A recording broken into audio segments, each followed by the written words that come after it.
Race Meena की जान बचा लो सीएम साहब, गरीब बच्चों के साथ न्याय करो।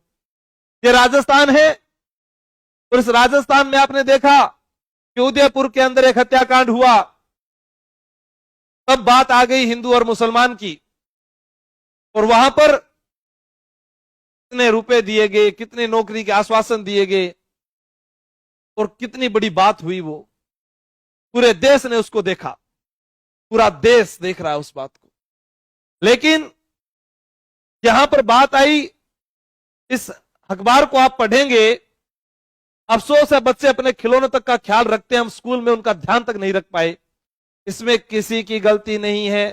दर्जर इमारतें आपकी है, पैसा आपने भरा, सड़कें आपने नहीं बनवाई, हॉस्पिटल आपने नहीं बनवाए, लाइटें आपने नहीं लगवाई, लाइब्रेरी आपने नहीं खोली, पोस्टर बहुत ज्यादा लगवा दिए। हर जगह देखो पोस्टर मिलेगा, आपका नहीं मिलेगा तो बड़े अलाकमान का मिल जाएगा। लेकिन बात जब बच्चों की आई तो इनको आश्वासन दिया गया, और उसके बाद न्याय देखिए आप साहब, माता पिता को इनके क्या दे दी गई? बकरी। एक बच्चे की कीमत बकरी से तोल दी। आज मेरे पास में लाखों अभ्यर्थी पढ़ते हैं, और अगर उनके साथ कुछ हो जाए, कोई घटना घट जाए, तो इतना तो भगवान ना करे कभी ऐसा हो, कभी भी जीवन में ऐसा दिन ही ना दिखाए, पर मैं इतना समर्थ हूं कि इतना कुछ दे देता। आप तो सीएम है राज्य के, एक आदमी लोकल वो भी आकर दे देता। और रानी साहिबा, झालावाड़ से पूर्व सीएम, उनके पुत्र सबसे ज्यादा बार सांसद के चुनाव जीत रहे हैं, पूरा राजघराना, पूरा पैसा, वो कहां है आखिर? कहां गया? आखिर उन बच्चों को न्याय क्यों नहीं मिल रहा है? उनके माता पिता को सहारा, उनके पास कुछ रहा ही नहीं। मान लीजिए किसी बहन ने ऑपरेशन करवा लिया होगा, वो तो दोबारा मां ही नहीं बन पाएगी। अब आप सोचिए कि उनके जीवन का सहारा कौन है? उन्हें अगर आप कहीं पर भी संविदा पर अगर नौकरी देते, उनको कुछ पैसे देते, उनका घर बनाकर देते, तो हाँ, उन्हें लगता कि हाँ, जो बेटा हमारा बड़ा होकर करता, शायद इन्होंने भी कुछ सहारा दिया है। बाकी मैं तो ये जानता हूं कि अगर एक युवा ठान ले तो वह छोटी क्यों, बड़ी नौकरी भी वही लगेगा, देश के बड़े से बड़े पद पर वो जाएगा। ये कहां लिखा हुआ है? आज ये इतने बच्चे लाइव हैं, इनका भविष्य किसको मालूम है? किसी को नहीं मालूम। बस इन्हें खुद पर सोचने की आवश्यकता है। जिस दिन इन्होंने खुद पर विचार कर लिया और एक दिन रफ कॉपी लेकर, पेन लेकर बैठ गए और काम करना शुरू कर दिया कि हाँ, मैं पूरे दिन में लिखा आज मैंने कि इतने बरस मैंने अपने माता पिता को धोखा दिया था, और मैंने जो है इतने दिन पढ़ाई नहीं की, और यही बच्चे आगे जाकर पता नहीं क्या निकल जाए। वैसे ये बच्चे थे, हो सकता था इन बच्चों में से कोई हीरो बनता, कोई खिलाड़ी बनता, कोई नेता बनता, कोई अफसर बनता। लेकिन साहब तुलना देखिए कहां की, बकरी 5 लाख रुपए। क्या होता है साहब? अब उसकी मांग के लिए कोई बैठा, और विपक्ष के सबसे बड़े कदावर नेता अशोक गहलोत जी ने भी ट्वीट कर दिया, शायद मिलने भी चले गए होंगे। प्रताप सिंह खाचरियावास जी गए, हनुमान बेनीवाल जी गए, जो जाने वाले थे सब जाकर आए, या ट्वीट कर दिया। ट्वीट करने से क्या होता है? कहीं ना कहीं गलतियां तो पूर्ववर्ती सरकार की भी रही है। अगर पेपर लीक घोटाले की बात की जाए तो वो कहते हैं आज कि हां देखो, सरकार जो ऐसा नहीं कर रही है, सरकार ऐसा नहीं कर रही है। जब आप सरकार में थे साहब, आप कर लेते, हम आपको भेजना ही नहीं चाहते थे। मैं तो जब से पैदा हुआ हूं तब से सिर्फ 2 ही फोटो देखता आया हूं, चाहे बस पर देखी हो, चाहे घर में देखी हो, अशोक गहलोत और वसुंधरा जी की। मुझे तो पता ही नहीं था कि कोई दूसरा सीएम भी होता है क्या। शायद मेरे बाद में जो जन्मे होंगे उन्होंने भी इन्हीं को देखा होगा। ये अब वाली पीढ़ी जो कोरोना में जन्म लेकर आए हैं, वो जरूर देखेंगे कि हाँ, सीएम कुछ बदला हुआ है। हम नहीं चाहते थे आपको बदलना, लेकिन मजबूर कर दिया। आप सब लोग अगर साथ होकर भी एक बार सब कुछ छोड़ दीजिए, जाति, धर्म, क्षेत्र, पार्टी, सब, एक बार मां को देखिए जिसका बच्चा स्कूल गया था, उसने उसके लिए रोटियां बनाई हुई थी, और वो इंतजार कर रही थी कि मेरा बेटा या मेरी बेटी घर वापस आएंगे। ठीक है, 2 लाल थे तो दोनों चले गए साहब। एक पिता चाहता है कि मेरा बेटा बड़ा हो और उसके सर पर मैं एक सेहरा देखूं और गर्व से नाचते गाते हुए घर पर बहू लेकर आऊं। एक बाप चाहता है कि जिस बेटी को मैंने पढ़ाया वो अच्छी संस्कारवान बने और नौकरी लगे या कहीं और कोई भी कार्य करे, मैं उसकी विदाई करूं, पूरे गांव को बुलाऊं। और वो माता पिता अपने कंधों पर अपने ही बच्चों की अर्थियां लेकर जा रहे थे। उनके साथ ऐसा न्याय एक बार सोचना चाहिए। फिर कहेंगे कि ये युवा उनके कहने पर भड़क जाते हैं। क्यों नहीं भड़केंगे साहब? आप देखिए आज नेपाल में क्या हुआ। ऐसा हमारे नहीं होगा कभी भी, लेकिन किसी क्षेत्र में तो हो सकता है। क्यों हो सकता है कि आप ही उनके पास वोट मांगने के लिए चले जाते हैं, लेकिन वापस आकर कभी भी का कोई हाल उनके बारे में पूछना देखना नहीं जाते। उनसे पूछना ही नहीं चाहते, भाई आपके पास में लाइट है क्या, गैस सिलेंडर है क्या, लकड़ियों की व्यवस्था है क्या, कपड़े ठीक है क्या, बच्चा पढ़ रहा ठीक है क्या, कोई नहीं पूछना चाहता। सिर्फ अखबार में और कागजों में कार्रवाई होती है। आज इतने दिन से ये यहां पर है, अन्न जल का त्याग किया हुआ है, कुछ हो गया साहब, ये सत्ता नहीं संभलेगी। मैं विरोध नहीं करता, बहुत माननीय है, आदरणीय है, और हो सकता है कोई आपका साथी हो वो ये कह दे कि सर आप ऐसा क्यों कह रहे हैं, लेकिन आज कोई और व्यक्ति होता तो क्या मांग नहीं करते? इनमें से हो सकता है कि कोई दलित आदिवासी रहा होगा तो सोचा कि इनकी क्या मांग उठानी है, क्यों नहीं उठानी साहब। एक बच्चे को क्या पता उसका जन्म कहां होगा। एक फिल्म आई थी पीके मूवी, अगर देखी होगी तो बहुत कुछ सीख सकते हो उस मूवी से। हमारे यहाँ सफेद कपड़े उनको पहना दिए जाते हैं जिनके घर में मौत हो जाती है, और हमारे ही साथ में रहने वाले किसी धर्म में उन्हीं कपड़ों में शादी रचाई जाती है। आज नवरात्रे चल रहे हैं, हमारे ही साथ रहने वाले कुछ नवरात्रे मना भी रहे हैं, कुछ नहीं भी मना रहे। क्या हो गया? लेकिन इन बच्चों का कसूर बताइए, और इनके लिए मांग करने वाले इनका आप कसूर बताइए मुझे। यहां पर ये बैठे हैं, ये कोई तमाशा थोड़ी ना था। उन्होंने कहा आपकी वापस ले लीजिए बकरी साहब, मैं दे सकता हूं इतनी बकरियां, उससे ले जाना चाहे, पर जो मांग है उनकी उस मांग को तो पूरा करना पड़ेगा। 5,000 की एक बकरी आवे, 10,000 की आती है उसे मैं दे सकता हूं।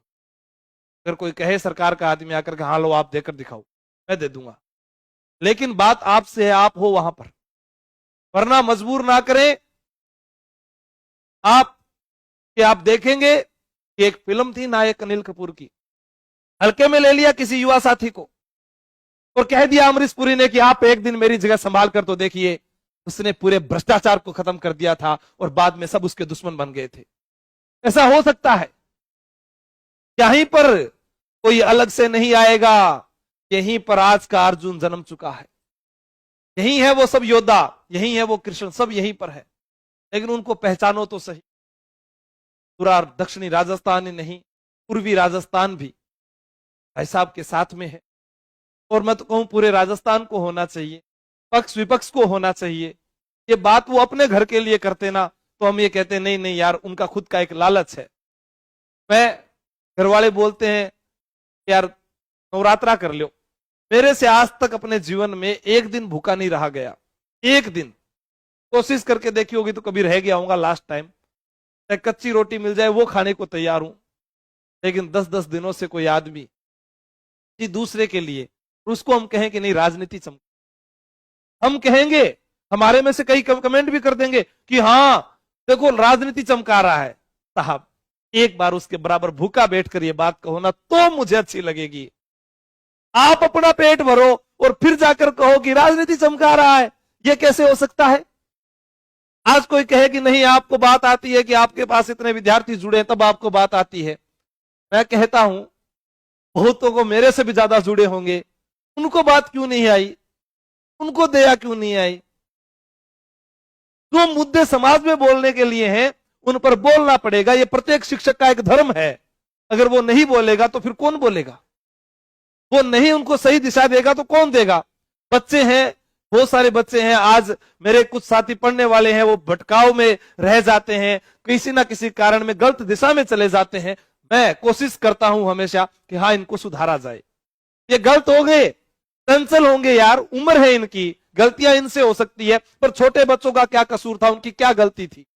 वो तो आपके स्कूल पर भरोसा करके गए, और वहां पर भी एक बालिका ने कहा कि साहब छत के ऊपर से जो है बजरियां कुछ गिर रही है, और वहां पर अध्यापकों को जो है सजा दी गई। कहां तक ये न्यायोचित है? युवा मीणा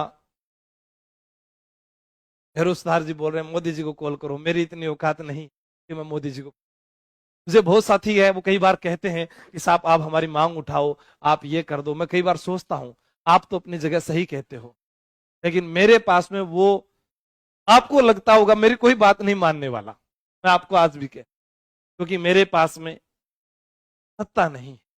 अब कोई कहेगा कि अच्छा आप सत्ता पाना चाहते हो, नहीं साहब, मैं हमारी जगह बढ़िया राजी हाँ, रोटी खार सोवा हाँ, काबरा सागर राजी रह रहा हाँ, न किस कोई लेनो देनो को। हमसे कौन आगे है, हमसे कौन पीछे है, हमसे कौन बड़ा है, हमसे कौन छोटा, हम किसी की रेस में शामिल नहीं होना चाहते। हम तो ये चाहते हैं कि इस व्यक्ति को खाना खिलाया जाए, सरकार की ओर से एक आदमी भेजा जाए, का अनशन तुड़वाया जाए, और उन लोगों को न्याय मिले जो एक आस लिए बैठे हैं राज्य सरकार से। तो सरकार ये कह दे मेरी कोई जिम्मेदारी नहीं है, इस राजस्थान में कुछ भी हो जाए, हम ये कह देंगे साहब हम दोबारा आपसे मांग ही नहीं करेंगे। हाथ क्यों जोड़े हम आपके आगे? तो आप कह दो, आज मेरे पास में कोई आए कि सर मुझे पढ़ना है, मैं कह दूं मैं पढ़ाऊंगा ही नहीं, तो बच्चे चले जाएंगे घर पर मैं कहूंगा मैं पढ़ाऊंगा, और फिर वो मेरे पास आए और फिर मैं उसको कह दूंगा मैं तो नहीं पढ़ाऊंगा, तो ये तो फिर वो मन में सोचेगा यार पहले बुलाया क्यों था। ठीक है, वैसे ही ये हुआ कि आपने वोट मांगे, आप सत्ता में आए, आपने सपने दिखाए, सारी बातें हमने मान ली आपकी, फूफा जी की भी मान गए हमने देख लिया कैसा क्या किया है आपने, लेकिन छोड़ो, समझौते करवा दिए गए, कहां क्या क्या हुआ सब कुछ देख लिया, लेकिन यहां पर न्याय नहीं मिला। हाँ जी, संवेदनाएं मर चुकी है बिल्कुल। अब एक विद्यार्थी कह रहा है कि नरेश मीणा जी रो, अब देखो बात तो वही है, आप भी रोगी बन जाइए, एक बार वहां पर बैठ जाइए। हाँ, मैं कई चीजें जानता हूं, मैंने इसके ऊपर भी बात की कि जैसे मान लो कि गुस्सा आ जाता है, स्वभाव होता है, कई बार इंसान दुखी होता है ना, तनाव में जब होता है, गुस्से में होता है, हाथ उठ जाते हैं साहब। आपके पापा ने कभी क्या आपकी मम्मी को डांटा नहीं है? आपके लिए आपके पापा बॉस हो सकते हैं, लेकिन आपके पापा के लिए आज भी बॉस आपकी मम्मी ही है। ये ध्यान रखना, घर की पत्नी सबसे बड़ी बॉस होती है घर की। लेकिन कभी कभी गुस्सा आता है, कोई हाथ उठा भी देता है, किसी का हाथ चला जाता है, कोई गुस्से में फोन काट देता है, साहब समझना चाहिए हालात क्या है, कंडीशन क्या है, किस जगह है वो। आप कभी सोच कर देखिए, मान लीजिए आज मेरा जन्मदिन है और मुझे कोई केक खिलाने के लिए आया, वो खुशी से आया होगा, तो सर केक खा लो, दूसरा भी आया केक खा लो, तीसरा भी आया, आखिर 500 बच्चे आगे मैं कितना केक खाऊंगा, लास्ट में मैं क्या कहूंगा, साइड में रख दे इस केक को, नहीं खाना मुझे। वहां पर इंसान थोड़ा सा दुखी हो जाता। ऐसे ही अभी कुछ बच्चे हैं जिनके नंबर कम आते हैं, तो मैं कह दूं उन कम नंबर वालों का सिलेक्शन हो जाएगा, वो बहुत खुश हो, जबकि मैं उनको कह दूं नहीं यार देखो 25 लाख में से 21 लाख ने पेपर दिया है, 50,000 सरकार लेगी, बाकी तो कुछ फेल होंगे। अब इस चीज को कोई स्वीकार नहीं करेगा, वो कहेगा नहीं सर आपने ऐसे कैसे बोल दिया। मैं फिर भी कहूंगा कोई बात नहीं, 2 दिन है, मुझे 2-4 बातें कह दे, तेरा मन शांत हो जाएगा, तू वापस समझेगा, तू वापस मेरे से पढ़ेगा, मैं मानूंगा कि हाँ यार ये मेहनत, ये आपको देखना है। ठीक है, हाँ, हनुमान बेनीवाल जी ने साथ दिया है, बिल्कुल अच्छा साथ दिया है इनका। आप सब लोगों को भी सपोर्ट करना चाहिए। आप सब लोग सोशल मीडिया ट्विटर सब कुछ चलाते हैं, एक बार कहें कि साहब समय निकालिए, आपकी पार्टी से किसी ने भेजिए, किसी की जान को बचाया जाए। चंद्र मीणा कह रहे हैं आप भी नरेश जी से मिलाओ, मेरी कोई पहचान ही नहीं है, मैं क्या मिल कर आऊं, आप मुझे बताओ।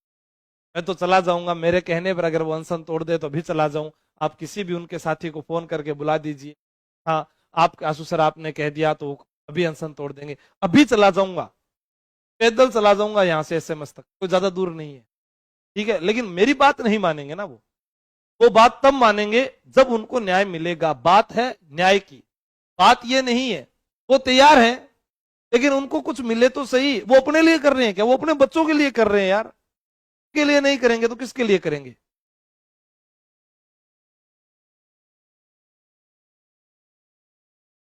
रोहितास कुमार, हमारे पास ऑप्शन नहीं है। भाई चौधरी जी, बिल्कुल मेरे साथ तो आप सभी लोग हैं ही, तभी तो आप मुझे सुनते आए हैं, तभी आज ये 25 लाख का कारवां है। तो ये आशु जी के ट्रिक पर सुनते हैं, इस चैनल पर आप सुनते हैं, लहर क्लासेस पर सुनते हैं, नेवरी सर क्लासेस पर सुनते हैं, तैयारी कर लो पर सुनते हैं, 5-5 टेलीग्राम ग्रुपों में आप जुड़े हो, व्हाट्सएप से जुड़ते हो। मेरे साथ तो आप हो, मेरे साथ नहीं होना, इनके साथ होना है। इन्हें कहिए कि आप अपना अनशन तोड़िए, हाथ जोड़ते हैं। हम आपकी भावनाओं की कदर करते हैं, हम समझते हैं कि आप जो कर रहे हैं वो कोई नहीं कर सकता, सिर्फ लोग उंगली उठा सकते हैं। जैसा किसी भी व्यक्ति पर, जो भी व्यक्ति ऊपर उठता है ना, उसके ऊपर उंगलियां उठती है, क्योंकि उसकी बराबरी नहीं की जा सकती। और उसमें क्या होता है, कुछ कूप मंडूक होते हैं, तो नए नए आते हैं, वो आकर फिर कहते हैं हाँ यही गलत होगा। जो अभी अभी मार्केट में आए होंगे, जिन्होंने अभी अभी किताबें उठाई होगी, उन्हें नहीं पता कि गलत कौन है सही कौन है। आप इस दौर को समझिएगा, ये दौर जो है बहुत ही संवेदनशील दौर है। यहाँ पर आप किसी बच्चे को कुछ कह दो, कोचिंग की छत के ऊपर से गिरने को तैयार है। घटना घटती है, कोई चाकू लेकर लड़की को मारने को तैयार है। यार लड़की की मर्जी है, वो तुमसे बात करे नहीं करे, आप मारने को तैयार होगे? मैं तो चलो उनको छोड़ो, जिन्होंने जन्म दिया, वो माँ कैसी माँ थी जिसने आना सागर झील में बच्ची को गिर दिया? वो बाप माँ कैसे थे जिन्होंने आज एक छोटे नवजात के मुंह में पत्थर डालकर उसको मार दिया? और यहां जिनके बच्चे अनहोनी से चले गए और वो उनके लिए रो रहे, उनको न्याय नहीं है? बताओ आप। एक इंस्पेक्टर महोदय थे, शायद चोमू थानाधिकारी थे या सामोद थानाधिकारी यहीं पर थे, उन्होंने एक वीडियो भी जारी किया कि बेटा आप लोग पता नहीं भाग कर क्यों जा रहे हैं घर से कम आप किसी नजदीकी थाने को तो बता दीजिए। आपके माँ बाप परेशान होते हैं, पूरी पुलिस आपके पीछे लग जाती है, जो काम करना था वो नहीं कर पाकर आपके पीछे। समाज को सही दिशा की जरूरत है। आपको स्वामी दयानंद सरस्वती, विवेकानंद जी, गौतम बुद्ध, महावीर स्वामी या हमारे जो भी संत हुए उनको, या समाज सेवी हुए, को पढ़ना चाहिए। अमरचंद भाटिया को पढ़ना चाहिए, मंगल पांडे को पढ़ना चाहिए, जमनालाल बजाज को पढ़ना चाहिए, केसरी सिंह बारठ को पढ़ना चाहिए। मतलब आप पढ़िए उनको, आपके जीवन में बदलाव आएगा। लेकिन हम पढ़ क्या रहे हैं? इंस्टाग्राम पर रील। एक बच्ची का वीडियो मैंने इंस्टाग्राम पर डाला है, आप देखना, छोटी छोटी बच्चियों का वीडियो है। वो अपने माता पिता से कह रही है, पापा हमें आप बचपन में मोबाइल देकर चुप ना कराएं, वरना बुढ़ापे में जब आप हमें पुकारेंगे तो हमें आपकी ममता का एहसास नहीं होगा। फिर आप कहोगे कि नौकरों से सेवा करवाई जाती है, मेरा बेटा अच्छा नहीं है, मेरी बेटी अच्छी नहीं है। ये संस्कार आपके गलत होंगे उस दिन, तब आपको पता चलेगा। आज तो रोते हुए बच्चे को चुप करवा दोगे मोबाइल देकर, खुद के फोन में बिजी हो जाओगे, लेकिन उस दिन एहसास होगा कि ये गलती मैंने की थी, इसकी सजा मुझे मिल रही है। खुद में परिवर्तन लाना पड़ेगा, कुछ भी हो जाए बदलना पड़ेगा। शिक्षित युवाओं से, पढ़े लिखे साथियों से मैं उम्मीद करता हूं वह न्याय के साथ हमेशा रहेंगे, समाज में बदलाव के साथ हमेशा रहेंगे। जाति धर्म क्षेत्र का त्याग कीजिए, देश सर्वोपरि है और ये देश सर्वोपरि रहना चाहिए, इसके साथ हम खड़े हैं। जय हिंद, जय भारत। रात 9 बजे आशु जी के ट्रिक पर मैं फिर लाइव आऊंगा, फिर आप कहोगे कि फिर आप लाइव आ गए, लेकिन वो बात होगी आपकी 10 भर्तियों की, आपके भविष्य की। आज बात इन नन्हे मुन्ने बच्चों की थी और बात थी नरेश भाई साहब की, ताकि इन्होंने जो किया शायद नहीं कर सकते साहब, यहां पर तो एक दिन भी भूखा नहीं रहा जा सकता। मैं तो सही मानूंगा, चाहे लोग क्या कहते हैं, लोग क्या कहेंगे मुझे नहीं पता। अब कोई कहेगा कि ऐसा हुआ वैसा हुआ, जब भी न्याय बात आएगी हम बात करेंगे। चाहे हनुमान बेनीवाल ने अच्छा काम किया हो, किरोड़ी लाल मीणा ने अच्छा काम किया हो, नरेश जी ने अच्छा काम किया हो, चाहे पूर्व में अशोक गहलोत ने अच्छा काम किया हो, वसुंधरा जी ने अच्छा काम किया हो, जहां जहां अच्छा काम किया जाएगा उसकी हमेशा सराहना की जाएगी। मैं ये भी जानता हूं कि अगर एक दिन गलती हो जाए तो उसके पुराने कामों को दोष नहीं दिया जाए, लेकिन यहां तो हमेशा आपके लिए ही जान दी जा रही है, आपके लिए ही लड़ा जा रहा है। आगे आना चाहते हैं, अपने क्षेत्र को, समाज को उठाना चाहते हैं, कोई बुराई नहीं है साहब, हर एक व्यक्ति करता है। जय हिंद, जय भारत, जय जोहार, जय भीम, जय राधे राधे, जय कृष्ण, जय Bajrang Bali. Tata, bye bye, good night, thank